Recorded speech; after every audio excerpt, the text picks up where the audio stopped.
해결해야 되는데 그것은 두 가지 문제와 그 해결책을 제가 얘기하려고 해요. 당원들의 의사가 정당히 직결되지 않는다는 문제. 그것은 공천제도 때문에 그렇습니다. 그래서 바텀업 시스템으로 상향식 공천이 이루어지도록 독일처럼 하면 돼요. 어느 나라나 다 공천위원회가 있어서 공천관리위원회에서 뭐 어쩌고 누구 공천하고 말고 어떤 집단이 특정한 집단이 공천하는 경우란 민주주의 국가에서 있을 수 없습니다.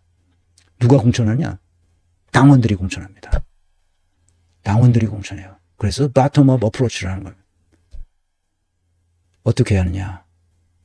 500만 목표를 하고 권리당원 배가운동을 통해서 당원들이 다수가 국회의원들을 직접적으로 투표로 비밀 투표를 통해서 선출하도록 하는 겁니다.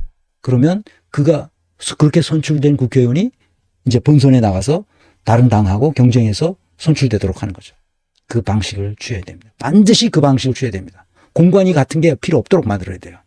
어느 나라에서 공관위가 있습니까?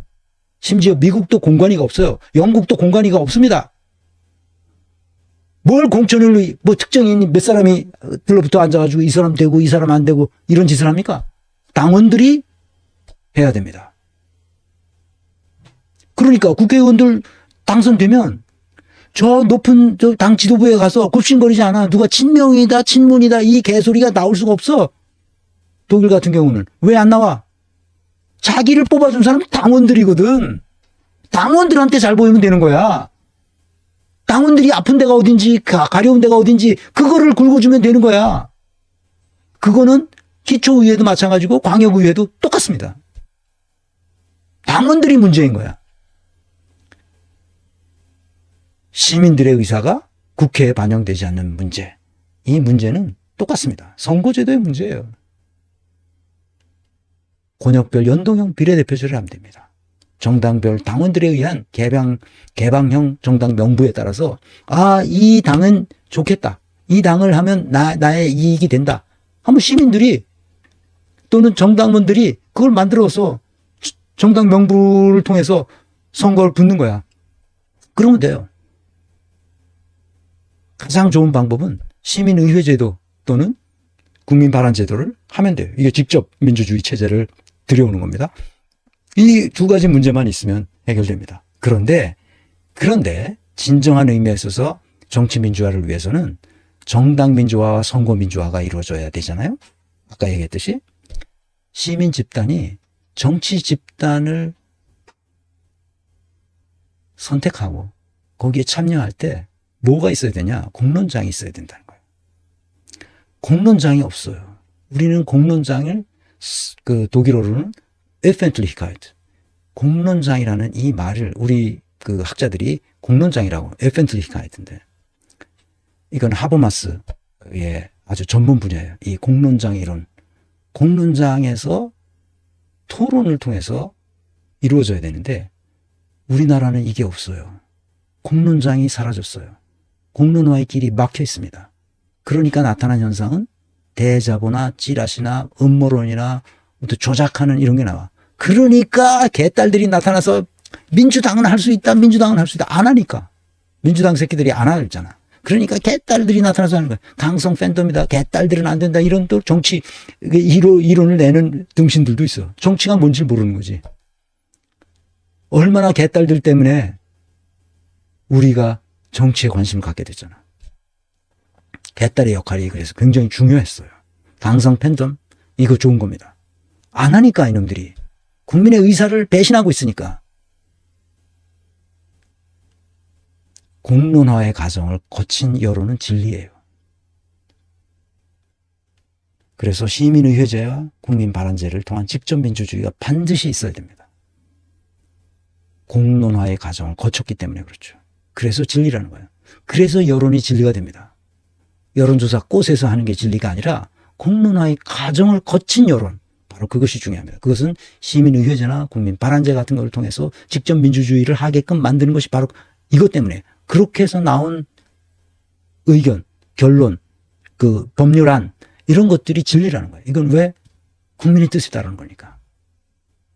이것이 있어야 돼요. 그것을 주장하는 사람이 바로 유르겐 하버마스 같은 사람이에요. 공론장의 구조변동이라는 것은 이 책인데요. 이 책이 살 수 있는지 모르겠어요. 하여튼 공론장의 구조변동이라는 이 책은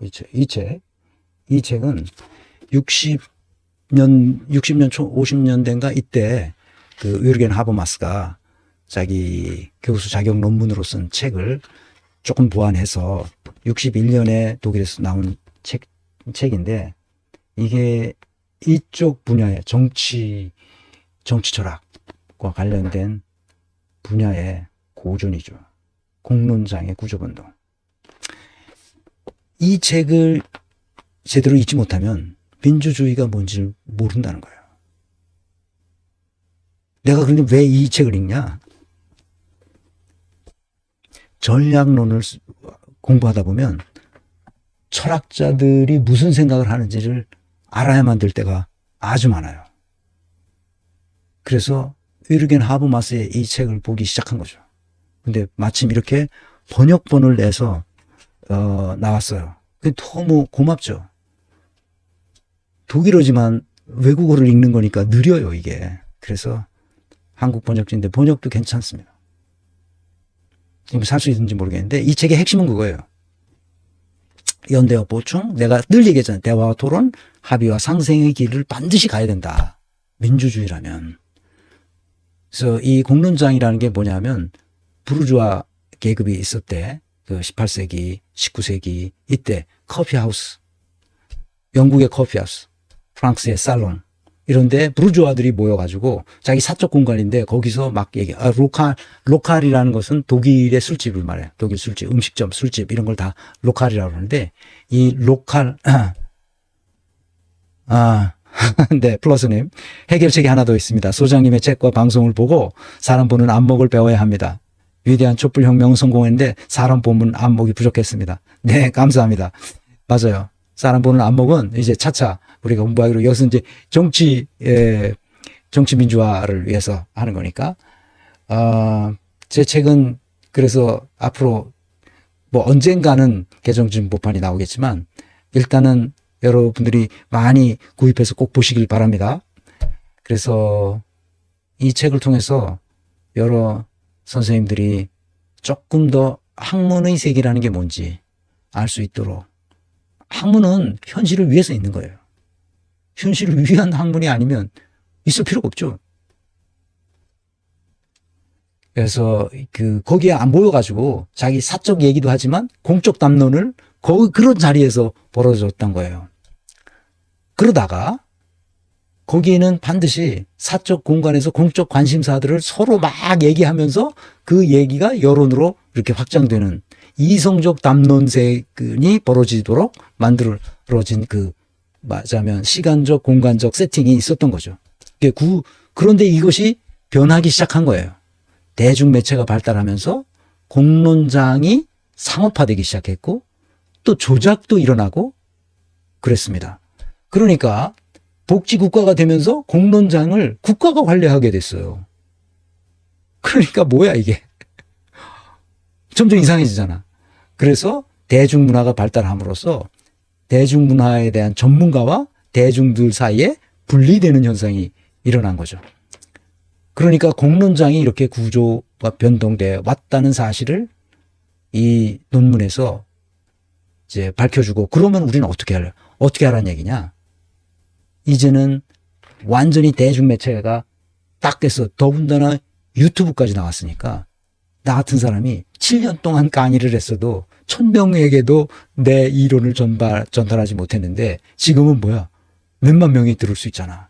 그리고 적어도 몇천 명은 처음부터 끝까지 쫙 들으면서 메모하고 이게 하고 그래. 나중에 내가 이 파워포인트는 다 우리 건민내 회원들에게 다 공개할 거예요, 이게.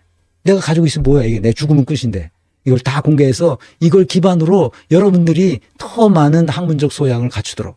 학문적 소양은 학위를 받는 게 아니라 진리의 길 위에 들어서서 세상이 이렇게 되었을 때 이걸 어떻게 해석해야 되는지 그 해석력, 해석하는 힘을 길러야 돼요.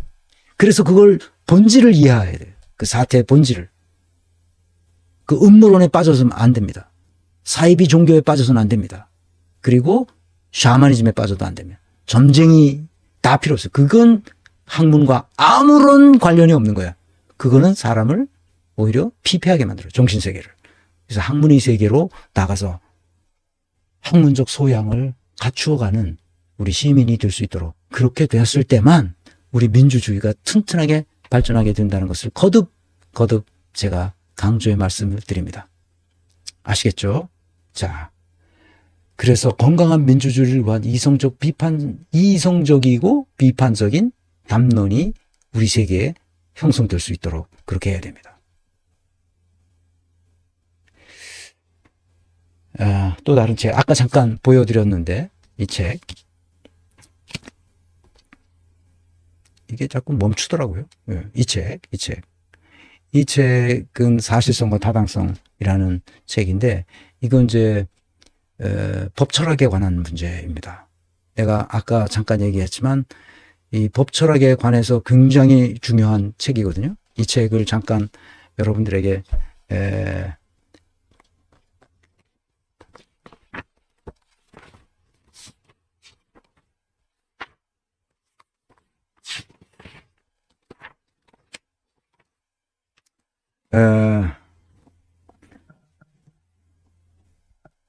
법치국가의 원리가 뭐냐? 법의 비결정성과 판결의 합리성이 뭐냐? 사법부와 입법부는 어떤 역할을 하냐? 헌법재판의 역할과 그 정당성은 뭐냐? 그다음에 절차적 민주주의 개념은 뭐냐? 시민사회와 정치적 공론장을 어떻게 봐야 하느냐? 법의 패러다임이 뭐냐? 이게 법철학 책이에요, 이게. 이게 법철학 책인데 이 법철학과 아무 관련이 없이 형법학을 가르쳤다는 것을 내가 알게 되고 충격을 받은 거죠. 그래서 내가 조국을 가열차게 비판하는 것은 바로 그것 때문입니다. 그래서 이 책의 핵심 내용을 거기다 이제 몇 개로 요약 정리했는데요. 이것은 이 책을 이게 어려운 책이에요. 굉장히 어려운 책입니다. 법철학과 관련된 하버마스는 정치뿐만 아니라 법학뿐만 아니라 사회 전반에 걸쳐서 그다음에 경제 문제를 또 어떻게 볼 것인가에 관해서도 아주 탁월한 철학적 사유의 세계를 우리 인류에게 보여준 사람이거든요. 그러니까 그 보통 사람이 아니죠. 그래서 이런 사람들이 우리에게 선사해 준 이론 체계를 우리가 잘 받아들여서 그것을 더욱 우리 사회를 개선하는데 쓸 수 있도록 하고 이걸 더 발전시키면 되는 거죠. 이해하셨기를 바랍니다. 그래서